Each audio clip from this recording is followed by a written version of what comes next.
मोहतरम जनाब शौकत अली साहब, अध्यक्ष व सदर उत्तर प्रदेश मजलिस इत्तेहादुल मुस्लिमीन, मेरे भाई डॉक्टर अब्दुल मन्नान साहब, प्रत्याशी उतरोला मजलिस इत्तेहादुल मुस्लिमीन, मंच पर बैठे हुए तमाम मोअज़्ज़िज़ उलमाए कराम, जिम्मेदारान कौम व मिल्लत, मेरे तमाम मजलिसी रुतबा, महाराष्ट्र के साबिक़ा सदर सैयद मोइन साहब, हैदराबाद से आए हुए तमाम मोअज़्ज़िज़ अराकीन बल्दिया, करीमनगर से आए हुए जनाब अहमद साहब सदर मजलिस और तमाम जिम्मेदारान, मेरी इज़्ज़तदार माँ और बहनों, बुजुर्गों, नौजवान साथियों, हम आपको ये बताने आए हैं कि 3 तारीख के दिन आप तमाम से हम ये गुजारिश करने आए हैं कि आप अपना वोट, अपना मतदान में हिस्सा लीजिए और मजलिस इत्तेहादुल मुस्लिमीन भागीदारी परिवर्तन मोर्चा के साथ मिलकर गरीब, मजलूम, पिछड़े अवाम के हक के लिए लड़ रही है। हम आपके मान सम्मान के लिए, हिस्सेदारी के लिए लड़ रहे हैं और अगर आप अपने ही वोट से अपने प्रत्याशी को कामयाब नहीं करेंगे तो फिर इस विधानसभा का विकास कैसे होगा। अभी शुरुआत में डॉक्टर मन्नान साहब ने ये कहा कि असदुद्दीन ओवैसी 5वीं मर्तबा उतरोला विधानसभा को आया है। मैं डॉक्टर साहब से कहना चाहूंगा कि आपने ये कहकर मुझे शर्मिंदा किया और मुझे आपने ये बता दिया कि ओवैसी उतरोला का नहीं, बाहर से आया है। मेरे अजीज दोस्तों और बुजुर्गों, हम आपको ये बताना चाह रहे हैं, बल्कि डॉक्टर साहब को भी बताना चाह रहा हूं, मैं अगर आपके पास नहीं आऊंगा तो क्या गैर के पास जाऊंगा? मैं अगर एक बुजुर्ग के चेहरे में अपने बाप को, अपने चचा को देखता हूं और अगर यहां नहीं आऊंगा तो किसके पास जाऊंगा? अगर मैं एक बच्चे को देखकर उसमें अपनी औलाद खुद मुझे नजर आती है तो मैं उसके सर पर दस्ते शफकत नहीं रखूंगा तो किस पर रखूंगा? अगर मुझे अपनी इज्जतदार माँ और बहनों को देखकर मेरे अंदर की गीरत अगर नहीं जागेगी तो फिर मैं कहां जाऊंगा? और आज के हमारे इस दौर में जब चारों तरफ से हमको दबाया और कुचला जा रहा है तो मैं दौड़कर आप ही के पास आऊंगा ना। मैं किसके पास दौड़कर जाऊंगा? मैं आग की तरफ जाऊं या पानी की तरफ जाऊं? मैं किसके पास जाऊंगा? मेरे अजीज दोस्तों और बुजुर्गों, असदुद्दीन ओवैसी और उसकी जमात के पूरे लोग आपके खादिम हैं, आपके लिए लड़ते आए हैं और इंशाअल्लाह ताला आपके मान सम्मान, आपके हक के लिए, आपके हुकूक को हासिल करने के लिए इंशाअल्लाह हम लड़ते रहेंगे। मैं आपको शुरुआत में ये भी बताना जरूरी समझता हूं कि आज की रात मुबारक रात है। आज शब-ए मेराज की रात है। आज की रात अल्लाह सुब्हानहू व तआला ने अपने हबीब मोहम्मद मुस्तफ़ा सल्लल्लाहु अलैहि वसल्लम को मस्जिद हरम से, मस्जिद अक्सा से, फिर उसके बाद सिदरतुल मुंतहा तक अल्लाह लेकर गया और उनको अपना दीदार करा। तो ये मुबारक रात है और उलमाए किराम ने कहा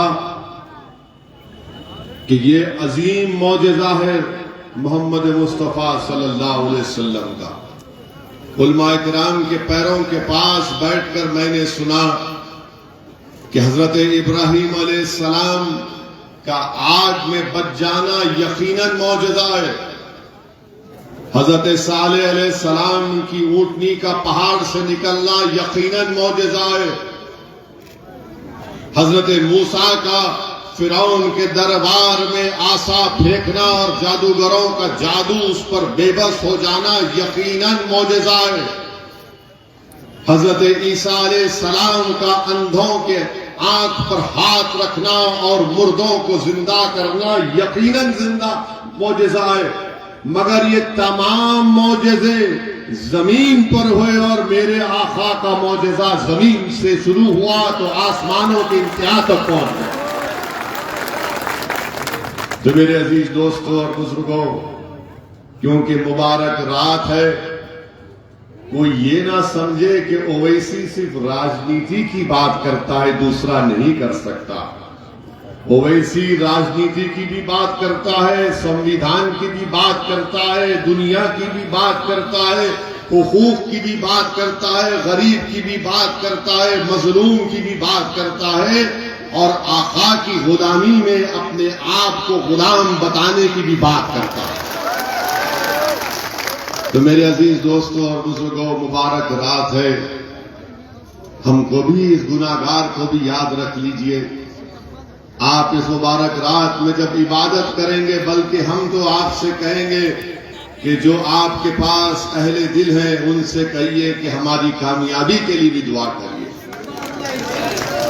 कि यहां से अल्लाह सुब्हानहू व तआला डॉक्टर मन्नान को आपका विधायक बनाकर उत्तर प्रदेश की विधानसभा में बुलाए। और मैंने उलमाए किराम के पैरों के पास बैठकर सुना कि शबे मेराज में अल्लाह ने अपने हबीब को अपना दीदार क्यों कराया, क्योंकि उस साल रसूलुल्लाह सल्लल्लाहु अलैहि वसल्लम गमगीन थे। खदीजतुल कुबरा का विसाल हुआ, हमारी उम्मत की मां का विसाल हुआ, तो रसूलुल्लाह सल्लल्लाहु अलैहि वसल्लम अपनी बीवी को, हमारी उम्मत की मां को बेहद चाहते थे। अल्लाह के रसूल गमगीन रहते थे। अल्लाह के रसूल सल्लल्लाहु अलैहि वसल्लम पर ताइफ के सफर में पत्थरें बरसाई गई, मारा गया, खून बहाया गया। मुबारक खून को जब थक जाते थे कमली वाले तो जालिम लोग उठाकर फिर पत्थर फेंकते थे। अल्लाह के रसूल गमगीन थे। तो अल्लाह ने, उलमाए किराम ने बताया कि एक और वजह ये थी कि अल्लाह ने रसूलुल्लाह सल्लल्लाहु अलैहि वसल्लम को अपने महबूब के गम को दूर करने के लिए अपना दीदार कराया। एक और जगह पर बताया गया कि हज़रत जिब्रील आकर रसूलुल्लाह सल्लल्लाहु अलैहि वसल्लम से कहा, या रसूलुल्लाह आइए वादी बथा में देखिए। वादी बथा में जब अल्लाह के रसूल सल्लल्लाहु अलैहि वसल्लम ने अपनी उम्मत को देखा, आलम अरवाह में उन गुनाहगारों को देखा, उन पर अजाब को देखा, तो अल्लाह के रसूल सल्लल्लाहु अलैहि वसल्लम अपनी उम्मत के गुनाहगारों के लिए गमगीन होना शुरू हो गए। तो अल्लाह सुब्हानहू व तआला ने अपने हबीब के गम को दूर करने के लिए अपना दीदार कराया। मेरे अजीज दोस्तों और बुजुर्गों, उलमाए किराम ने यह भी लिखा कि उस साल रसूलुल्लाह सल्लल्लाहु अलैहि वसल्लम के चचा, उनका भी इंतकाल हो गया था, गमगीन थे। तो बहरहाल आज की रात आप मौजूद उलमाए किराम से बसीरत अफरोज किताबात सुनेंगे। आप यकीन है कि मुझसे बेहतर बोलते हैं और आप उनके बसीरत अफरोज किताबात से आपके दिल में एक रूहानियत का जज्बा भी पैदा होगा, इश्क़ रसूल सल्लल्लाहु अलैहि वसल्लम भी और मजबूत होगा। बस मुझे इतना ही कहना है कि आज की मुबारक रात है और इक़बाल ने क्या कहा था कि अख्तरे शाम की आती है फलक से आवाज। इक़बाल ने कहा था कि अख्तरे शाम की आती है फलक से आवाज, सजदा करती है सहर जिसको हो आज की रात। एक आशिक़ रसूल ने भी कहा था, वो जबान जिसको सब कुन की कुंजी कहे उसके नाफिज़े हुकूमत पे लाखे सलाम। वो जबान जिसको कुन की कुंजी कहे उसके नाफिज़े हुकूमत को लाखों सलाम। मेरे अजीज दोस्तों और बुजुर्गों, राजनीति अपनी जगह पर है, मगर अगर कोई सब्ज गुंबद की मकी के दर का कुत्ता है और वो कुत्ता आका के बारे ना बोले तो क्या राजनीति है। मेरे अजीज दोस्तों और बुजुर्गों, इस गुनाहगार के लिए भी दुआ फरमाइए, इस गुनाहगार के लिए भी दुआ फरमाइए कि अल्लाह सुब्हाना व तआला हम तमाम का खातिमा ईमान पे कराए। मेरे अजीज दोस्तों और बुजुर्गों, 3 मार्च को आपको डॉक्टर मन्नान को कामयाब करना है। ये कामयाबी डॉक्टर मन्नान की नहीं होगी, ये कामयाबी आपकी होगी। उतरौला विधानसभा में मजलिस-ए-इत्तेहादुल मुस्लिमीन की कामयाबी को रोकने के लिए बीजेपी, सपा और कांग्रेस मिलकर ये कोशिश कर रहे हैं कि डॉक्टर मन्नान की कामयाबी को रोका जाए। मगर मुझे यकीन है कि जो जमीन व आसमान का खालिक मन्नान है, वो अब्दुल मन्नान को जरूर कामयाब करेगा अपने नबी के सत्ते में इंशाअल्लाह। तमाम लोग मिल लो, जितना मिलना है मिल लो, मगर फैसला तो रब्बे करीम करने वाला है। ओवैसी की तकरीर से लोगों के दिल बदल नहीं जाते, वो तो सदका है कि अल्लाह ने अपने हबीब के करम में, उनके सदक़े में लोगों के दिलों में मजलिस की मोहब्बत को पैदा किया। ये ओवैसी की जबान, ये ओवैसी की तकरीर नहीं, ये तो करम सब गुंबद के मकी का है कि उन्हीं का करम है। हम तो सिर्फ अल्लाह से यही दुआ करते हैं कि परवरदिगार, दिलों को मोड़ने वाले आप हैं। आज हम बातिल ताकतों के तूफान में या अल्लाह हम एक चिराग को जला रहे हैं तौहीद के। हम तो हमेशा ये कहते कि परवरदिगार, बातिल ताकतों के तूफान में हम एक चिराग को जला रहे हैं, या अल्लाह इस चिराग को तेरे नबी के सत्ते में बचा के रख ले। बस हम तो सिर्फ यही बोलते हैं, यही काम करते हैं, और अल्लाह के करम से हमने तूफानों में चिराग जलाने का हुनर हमने सीख लिया है। अब डर नहीं होता, डर इस बात का होता है कि मरने के बाद क्या जवाब देंगे, क्या मुंह लेकर जाएंगे। क्योंकि जब तुम इश्क का दावा करते हो तो याद रखो, पूछा जाएगा तुम किससे इश्क करते थे।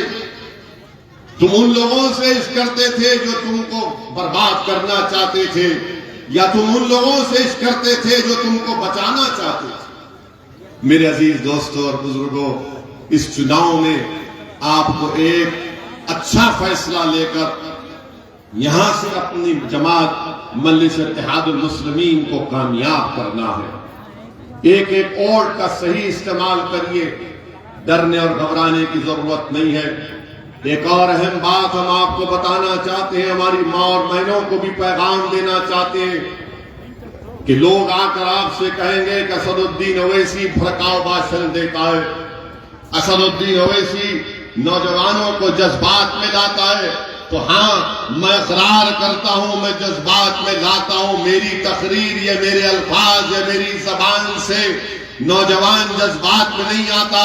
ये मेरा काम नहीं है, मैं सच्चाई को बयान करता हूं, और जो हक है वो तुम्हारे जज्बात में तब्दीली पैदा करता है। और यकीनन जज्बाती रहना जरूरी है। अगर आप नाइंसाफी को देखेंगे और आपका दिल ना तड़पे तो फिर जिंदगी का सबूत क्या है। अगर आप एक मासूम बच्चे की आंख में आंसू देखेंगे और उसके सर पर हाथ नहीं रखेंगे तो फिर जज्बात तो जरूरी है मेरे भाई। अगर आप जुल्म को देख रहे हैं तो आप अपने हाथ से जालिम को नहीं रोकेंगे तो फिर क्या बात है। इसीलिए जज्बाती रहना जरूरी है। और जो ओवैसी के भड़काऊ भाषण को सुनकर लोग जज्बात में आते हैं, मैं उन लोगों को, उन बुजुर्गों को, नौजवानों को सलाम करता हूं, उन बच्चों को सलाम करता हूं, उनकी मां और बहनों को सलाम करता हूं कि उन्होंने एक जज्बाती औलाद को पैदा किया। और जज्बात क्यों लाए?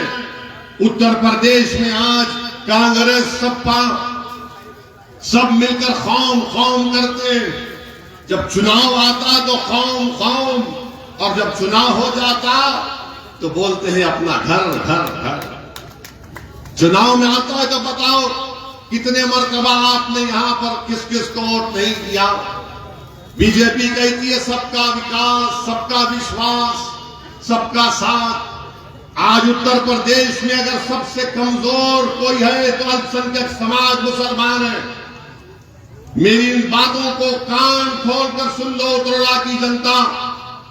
मैं अल्फाज चाप कर नहीं बोल रहा हूं, बल्कि संविधान के दायरे में रहकर आपसे बता रहा हूं। मेरे पास आंकड़े हैं और आंकड़े ये बताते हैं कि उत्तर प्रदेश में सबसे कम पढ़े लिखे अगर कोई है तो मुसलमान है। सबसे ज्यादा अगर स्कूल से शिक्षा से बाहर है तो मुसलमान है। अगर सबसे कम उनमें कम पढ़े लिखे तो हमारी बेटियां हैं। 10 मुसलमान है तो 7 पढ़ना लिखना नहीं जानते, हिसाब किताब करना नहीं जानते। 4 और 15 साल की उम्र के दरमियान के बच्चा मजदूरी करते हैं।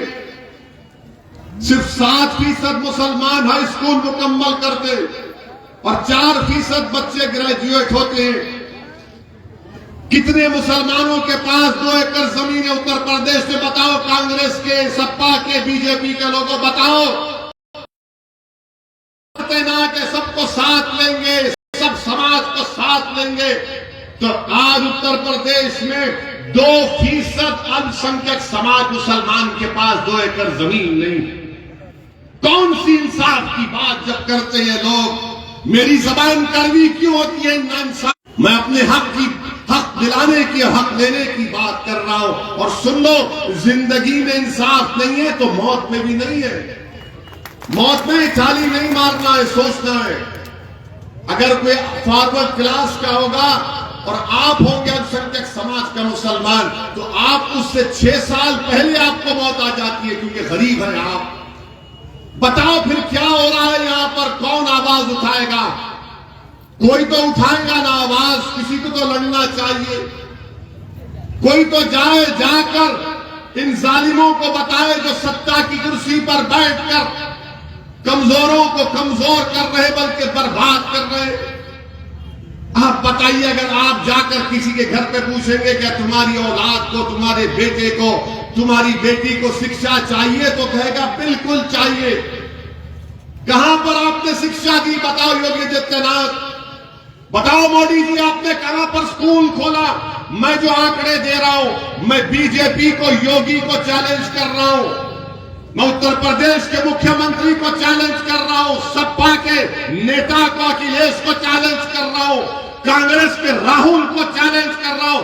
अगर तुमको मेरे आंकड़ों पर भरोसा नहीं है तो एक वक्त और मुकाम बता दो, तुम 10 मिनट मेरे सामने नहीं बैठ सकोगे। मैं सच्चाई को बयान कर रहा हूं।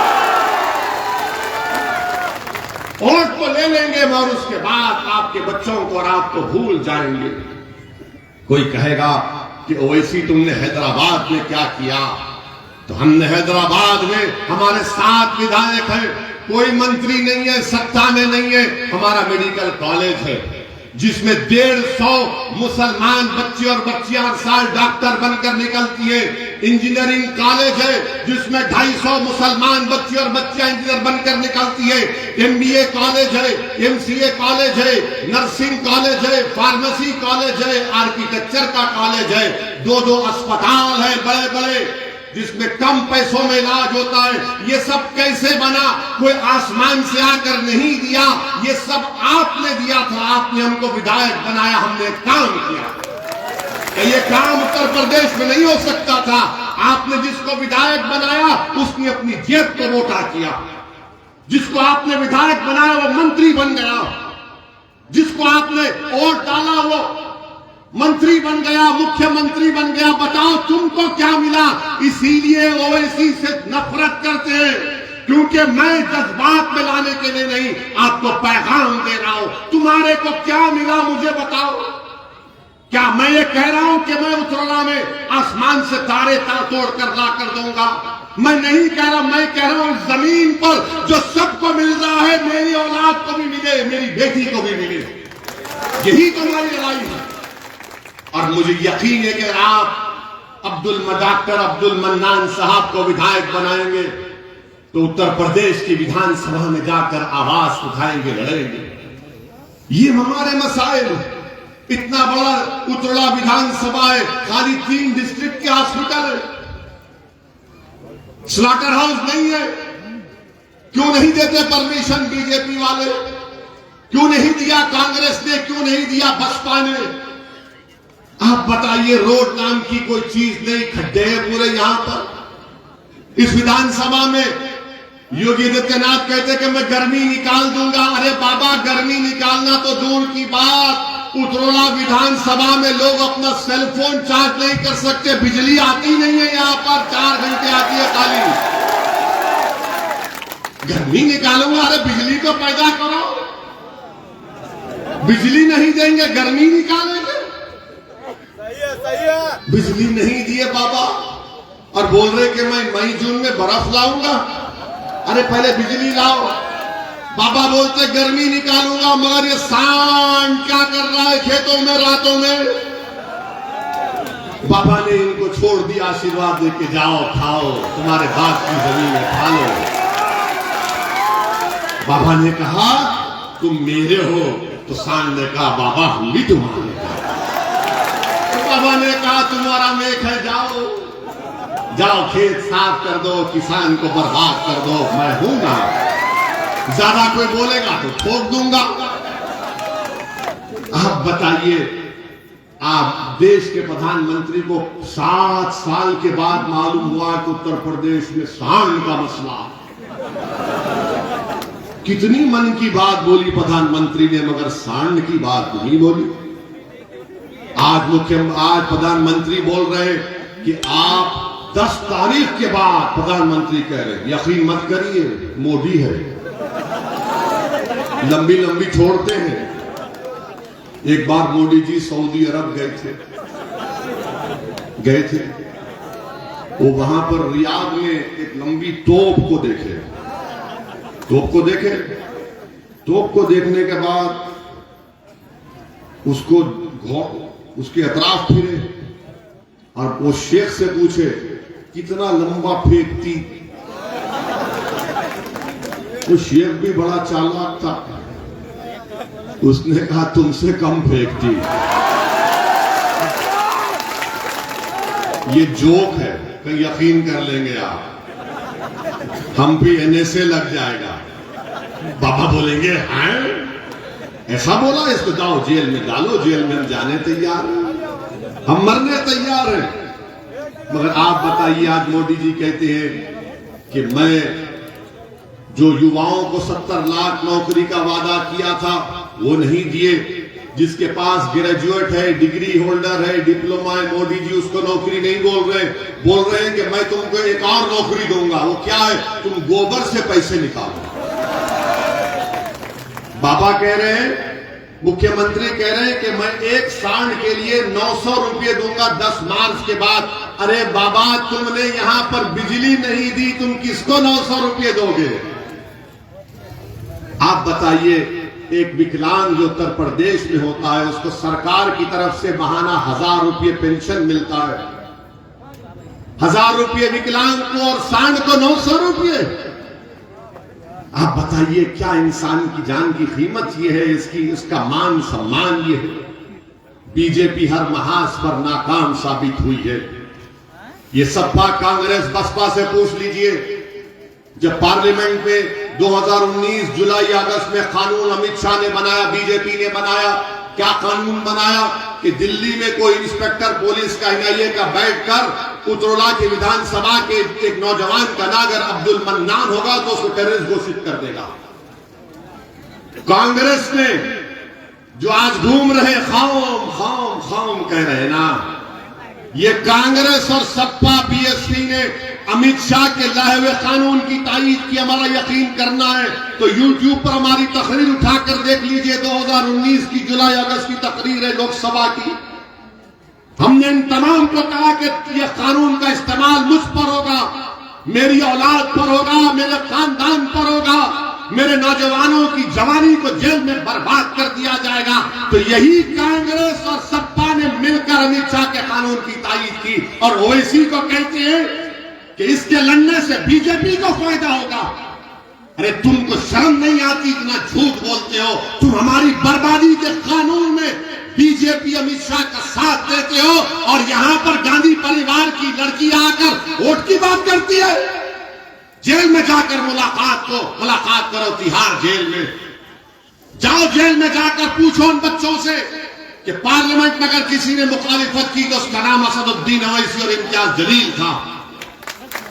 मेरे अजीज दोस्तों और बुजुर्गों, ये इनकी हकीकत है, इन चेहरों को पहचानिए।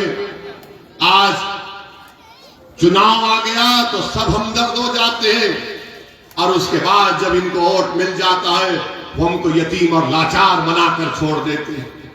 मेरे अजीज दोस्तों और बुजुर्गों, इस विधानसभा की तरक्की के लिए, इस विधानसभा के विकास के लिए, मजलूमों की कामयाबी के लिए, कमजोरों को ताकतवर बनाने के लिए, बेजुबानों को जबान में आवाज देने के लिए यह बहुत जरूरी है कि आप मजलिस इत्तेहादुल मुस्लिमीन के उम्मीदवार डॉक्टर अब्दुल मन्नान को कामयाब करिए। मैं आपको बताने आया हूं कि यहां पर आप जब मतदान करेंगे, वोट डालेंगे, तो आप वोट मजबूरी की हालत में करेंगे या मजबूती के लिए करेंगे? आप मजबूरी के लिए करेंगे या मजबूती के लिए करेंगे? आपने 30 साल से मजबूरी की हालत में आपने कभी सपा को, तो कभी बसपा को, तो कभी कांग्रेस को वोट दिया।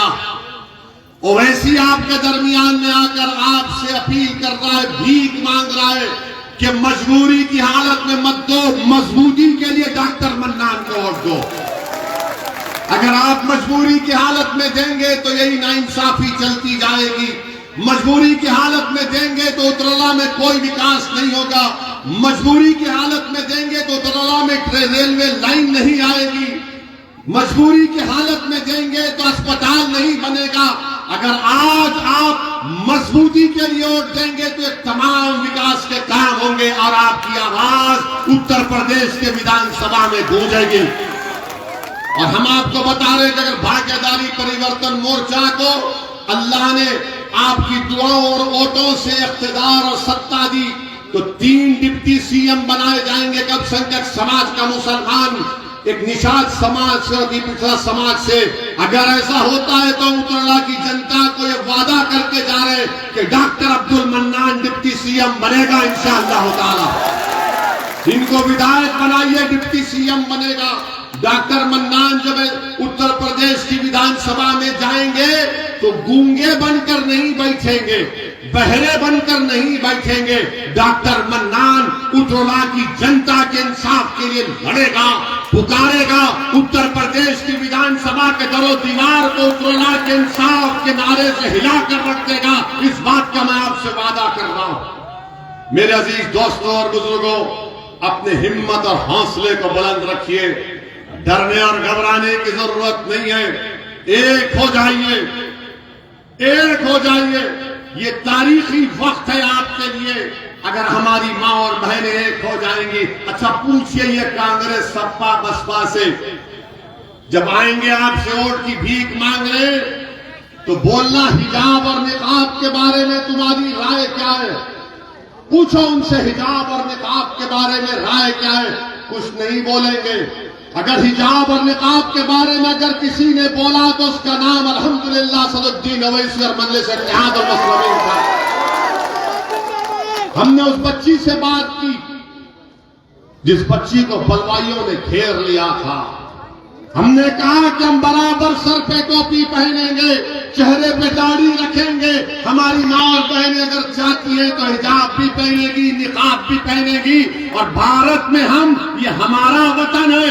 सुबह कयामत तक जब तक हम यहाँ रहेंगे, जब तक दुनिया कायम रहेगी, हम अपनी शनाख्त को बरकरार रखेंगे। शनाख्त पर कोई कॉम्प्रोमाइज नहीं होगा। हम किसी के बोलने से अपने आप को नहीं बदलते, हम किसी के बोलने से शर्मिंदा नहीं होते। अरे हम तो कमली वालों के गुलामों के गुलाम हैं। हमको बता दिया गया क्या करना है, हम करेंगे। और भारत का संविधान हमको इस बात की इजाजत देता है कि हम क्या खाएं, क्या पहने। वो ना मोदी को बोलने की जरूरत है, ना योगी को बोलने की जरूरत है, ना कांग्रेस को, ना अखिलेश को, किसी को बोलने की जरूरत नहीं है।